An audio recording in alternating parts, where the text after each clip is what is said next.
the South Korea loss was a huge downer for him. It's kind of like going from, winning the championship in high school football to getting kicked in the nuts by a nerd. I mean, seriously, that's what it is. That's what it is. Yeah, it hurts, man. And that's good. But again, he was happy that Brazil didn't get their next star. I was happy because, of course, I'm Italian, so I didn't want them to get their next star. I was happy because Neymar's not in it. And Neymar's not in it. I'm not a huge Neymar fan, but I'm not going to be one that roots against the best team. I'm not going to root against dominance. I just won't do that. So, what I want to see is the best matchup possible. I'm not saying that I'm happy Brazil is out. I still think I was rooting for Belgium. I wanted to see Belgium, but I wasn't rooting for Brazil to lose. I was rooting for Belgium to win. There's a difference. Watching Brazil play and watching, especially Neymar with the theatrics, and he toned them down in the last game. Yeah. Okay? Well, that being said, I got to bring this up, and I'm going to let you continue on your point. And this is not an original thought, but I think Neymar did his team a huge injustice throughout this tournament, throughout his career. He is well known for taking those dives, and there was legitimately a couple times during that Brazil-Belgium game where I honestly thought, as a neutral spectator, I thought, wow, that's a penalty. Yeah. There might have been two occurrences, at least one where I thought, yep, that's a penalty by the book. That is a penalty, but they didn't get it. And you know what? It's the whole thing. We all know the story, the boy who cried wolf, right guys? It's Neymar is the boy who cried wolf. He can roll on the ground for 5 minutes, and the guys are going to call a penalty because they're like, well, you got a little stepped on there. Who gives a shit? The one, what gets me is the one where they're playing Belgium, where the guy came over to pick the ball up.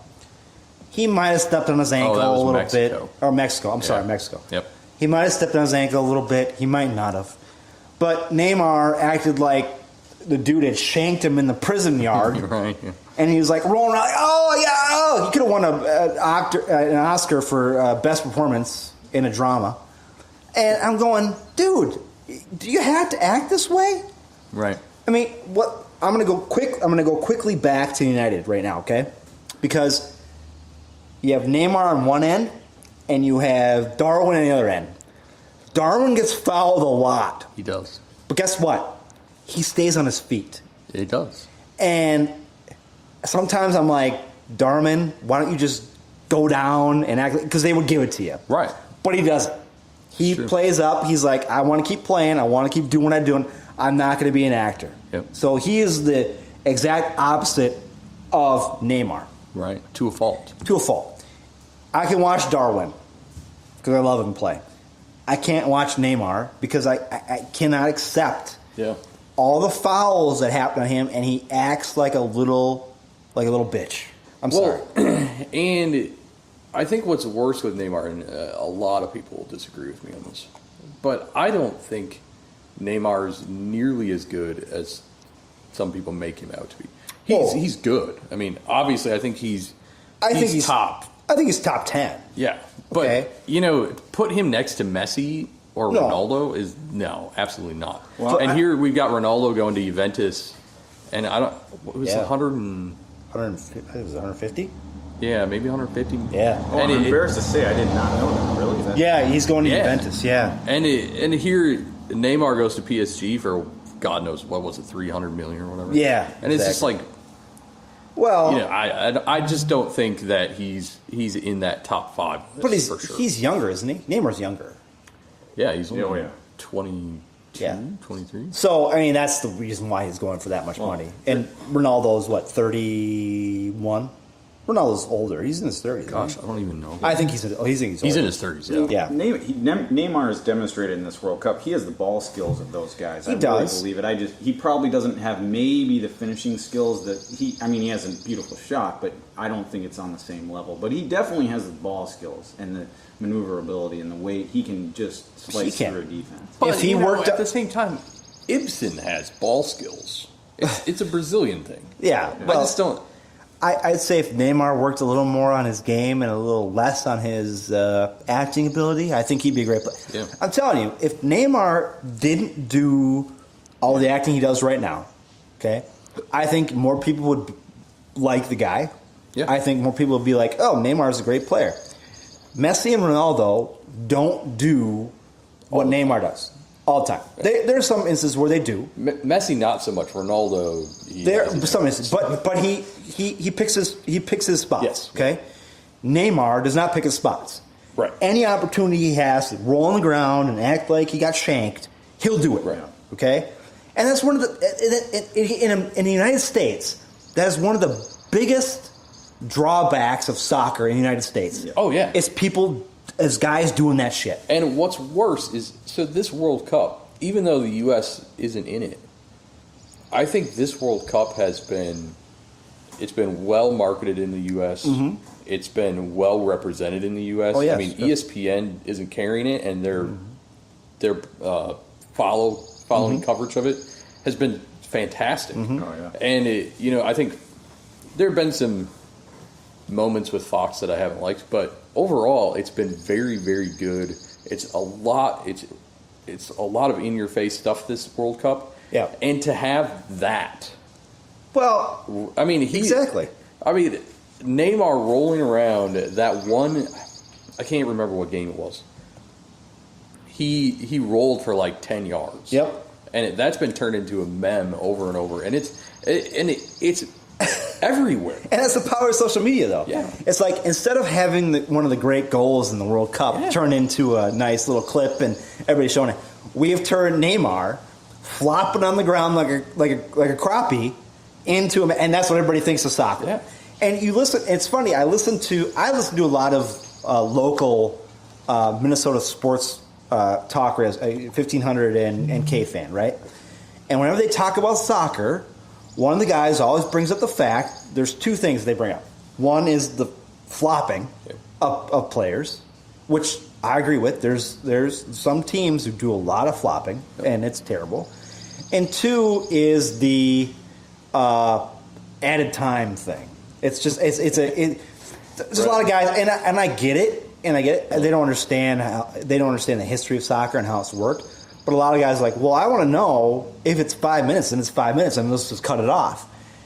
And my argument to that is, well, if you have somebody coming down the field and the 5 minute mark hits, you just want to shut it. So you got Darwin making a breakaway, and all of a sudden he's about to hit a goal, and the 5 minutes, and they go, oh, sorry, you don't have enough time. It's done. No, you want to see if he can make it, and then you call the whistle. And the big thing is, I was telling my neighbor at the game, the Toronto game, is, say it's 5 minutes, but there's still stoppage in that 5 minutes. Yeah, of course. So you have to consider that the ref isn't going to just cut it off at 5. No, it's not 5 minutes. Because every single time the ball goes out, you're talking a couple seconds. And again, that's what you have to consider. Yeah. And I think it adds to the excitement of the game. Of course it does. Because you don't necessarily know. Yeah. And to move off of Neymar and expand on David Sterling's point, how is this? I think, there's been many people that have said, is this the best World Cup ever?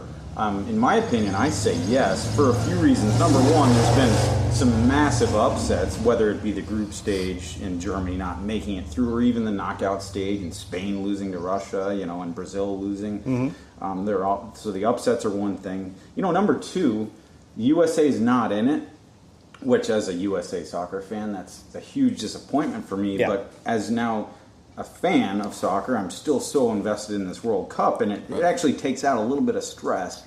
Yeah. Not having that week or game or day or match where I'm so worried about the USA advancing. Oh, yeah. And then, finally, it's like I mentioned earlier, the late goals, the added time goals, they've just been exciting. And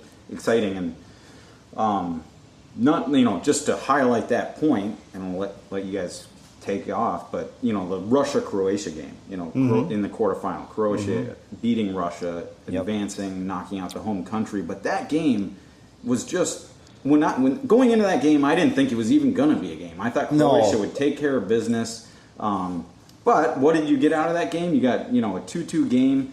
You had the first extra time goal of the tournament. Yep. And then you had the first extra time tying goal since 1994. Yep. Okay.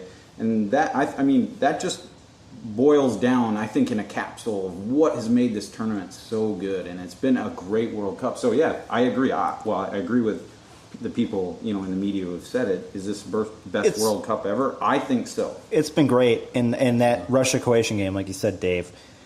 That showed me how great World Cup games can be, because you got a team like Russia who nobody predicted.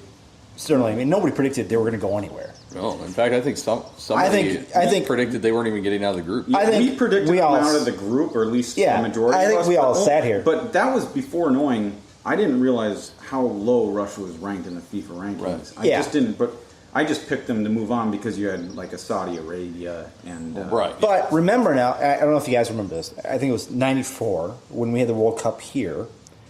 The United States were not supposed to advance past the group. I don't think. Right. And they did. Right. It was the power of the home country.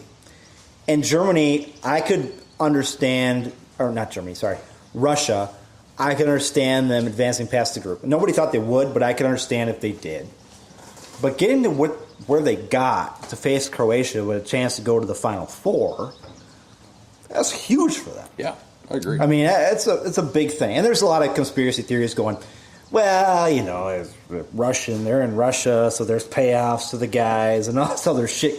Putin is like calling the shots, Which, could potentially be potentially, accurate. But the fact of the matter is, it made for a great game. Yeah. This World Cup to me has been a very exciting World Cup. I can't remember one that's been in my lifetime more exciting than this one, except for the Italy win and penalty kicks. Back in, 2006? I think you're right. Yeah, 2006, yeah. That exciting for me because Italy won. But I haven't seen, and I these next 3 games, guys, I'm hoping these next 3 games come down. Technically 4. Third place game. A third place game, yeah. You got tickets to the third place game? I just remember, I remember all throughout this World Cup, even the group stage, I'm getting nervous watching these games. Mm-hmm. I'm nervous, and that just brings me back to 2014 and 2010 when the USA was playing. Mm-hmm. Just how much I'm getting nervous for teams. I'm a neutral supporter here, technically in this World Cup, but I'm getting nervous for certain teams in certain positions, and it just brings me back to the 14 and 10 where. Man, the nerves on those USA games, especially when they advanced out of the group into the knockout stage, the nerves on those games. And I guess I do miss that, but that's why I said, part of the reason this adds to maybe the best World Cup ever is because I don't have that stress. I can just sit back and enjoy it. And I think, I don't know, I think there's a part of this country in the United States who watches the World Cup like the 3 of us do. Like our friend Johnny does. Nels, I know he watches some of it. There's some of us who are soccer fans who watch it. But there's also a big contingent of people in the United States who don't give a shit this year because the United States is in it. Yeah. And I will say this. If they do not make it 4 years from now, we've got a huge problem in this country in terms of soccer. Oh, well, yeah. Because we should have made it this year. We should have made it this year. It is what it now, is. I have a question for you, Sterling. I don't know if you know the answer to this. So, in 8 years, we are going to be the hosts, along with Canada and Mexico. The host team gets an entry, right? Correct. So, who's getting the Canada, Mexico, are they getting 3 entries? Technically, it's supposed to be all 3. Really? However, in the past, co-hosts have gone in, but I don't think there's ever been 3. 3, okay. So they're talking about trying to figure out what's going to happen. We're talking about like a sudden death, like 3 on. Maybe they don't even. Whoa, guys! Look, I don't think there's going to be as much of a controversy going into 2026, just because there's that for that tournament there'll be 48 qualified. Right. Yeah, you're right. Tournament. But I was thinking, guys. Great. So we have 3 teams. So we have 3 teams, right? They're hosting, right? We could do a 3-on-3 like